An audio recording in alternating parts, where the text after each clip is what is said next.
Assalamualaikum. Halo teman-teman. Gimana kabarnya? Mudah-mudahan kalian semua sehat walafiat. Amin ya rabbal alamin. Teman-teman, yuk kita sama-sama belajar pendidikan agama Islam dan budi pekerti dengan materi makna kandungan surah At-Tin. Nah, untuk mempermudah kalian, silahkan kalian buka modul pembelajarannya ya di halaman 5. Kandungan ayat pertama. Buah tin banyak tumbuh di Damaskus, Jordania, tempat di mana Nabi Nuh alaihissalam diutus. Sedangkan buah zaitun banyak terdapat di Palestina, Baitul Maqdis, kita sebut dengan Palestina, di mana tempat diturunkannya Nabi Isa alaihissalam. Terkait dengan buah tin, Rasulullah Shallallahu Alaihi Wasallam pernah bersabda, "Kuluz zaita waddahinu bihi, fa innahu min syajaratin mubarakah." Makanlah zaitun dan gunakanlah minyaknya, karena ia dari pohon yang berkah.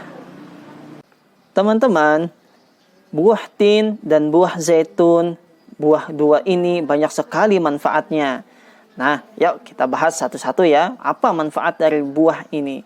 Yang pertama, buah tin dulu kita bahas. Buah tin itu manfaatnya membuka lemak penyumbat, menguatkan hati, membersihkan limpa, menghilangkan sulitnya buang air kecil, menormalkan debar jantung, menyembuhkan asma, gangguan nafas, batuk, dan lain-lain. Sedangkan buah zaitun memiliki manfaat, memiliki banyak kandungan minyak yang dapat digunakan untuk urat saraf, mampu membuka lemak penyumbat, mengeluarkan cacing, dan menghancurkan batu ginjal. Kandungan ayat kedua. Kandungan ayat kedua yaitu tentang Gunung Tur Sina.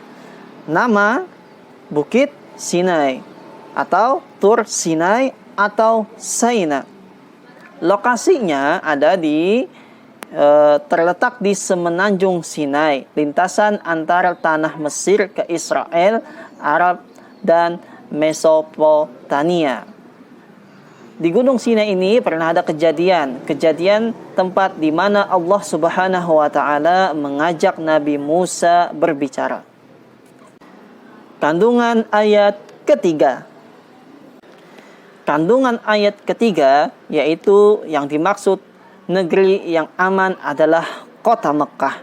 Barang siapa yang memasukinya pasti dia dalam keadaan aman.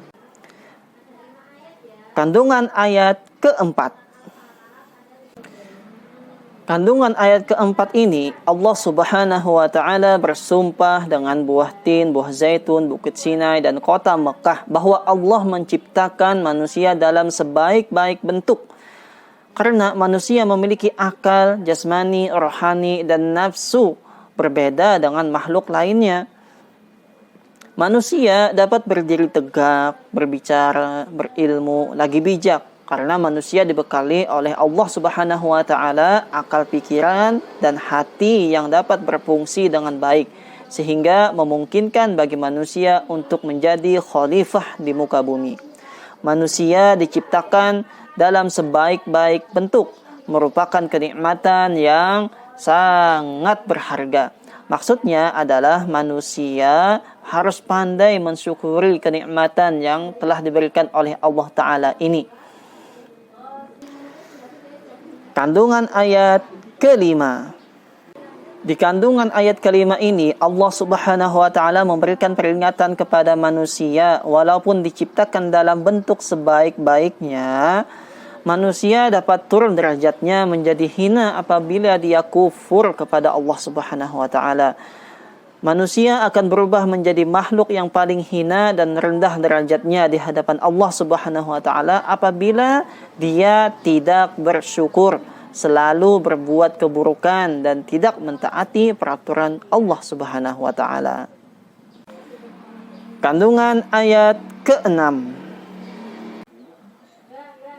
Dalam ayat ini Allah kembali menegaskan kepada manusia bahwa Allah akan memasukkan ke neraka bagi manusia yang tidak mau beriman serta tidak mengerjakan amal kebajikan.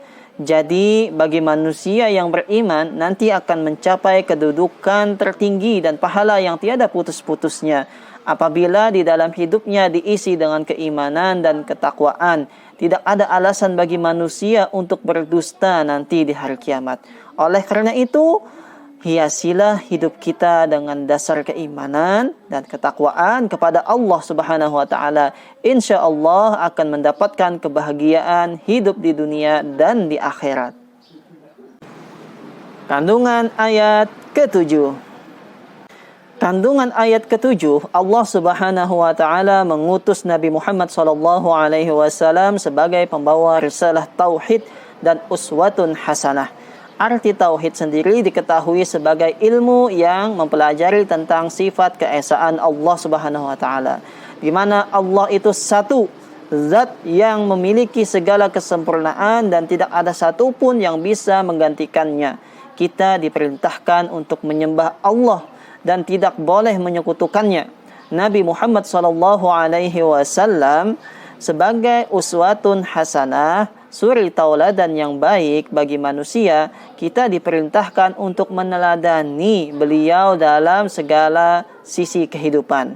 Kita tidak boleh mendustakan ajaran Islam, sebab mendustakan ajaran Islam sama saja dengan mendustakan Allah Subhanahu wa taala yang akan dibalas dengan neraka. Kandungan ayat ke-8. Allah Subhanahu wa taala senantiasa mengingatkan kita manusia agar tidak lupa diri. Apabila manusia melakukan dosa, maka dia akan menanggung akibat yang dilakukannya. Dan apabila melakukan kebaikan, maka dia juga akan mendapatkan balasan sesuai dengan amal perbuatannya. Allah Subhanahu wa taala adalah hakim yang paling adil dalam memutuskan setiap perkara yang dialami oleh hamba-Nya. Nah, apa yang harus kita amalkan setelah kita mengetahui isi kandungan ayat dari surah At-Tin? Untuk mengamalkan kandungan surah At-Tin, kita sering-seringlah membaca Al-Quran, bersyukur, taat kepada Allah, berbuat baik, berhati-hati dalam berbuat, beriman kepada hari akhir. Inilah yang harus kita amalkan setelah kita mengetahui kandungan surah At-Tin. Oke, sampai di sini dulu ya teman-teman. Mudah-mudahan bermanfaat apa yang telah saya sampaikan dan kalian mengerti apa yang telah aku sampaikan. Apabila kalian masih belum mengerti atau kurang jelas dari penjelasan Pak Husnul, silahkan kalian nanti bertanya ya. Oke, sampai di sini. Wabillahi taufiq wal hidayah. Wassalamualaikum warahmatullahi wabarakatuh.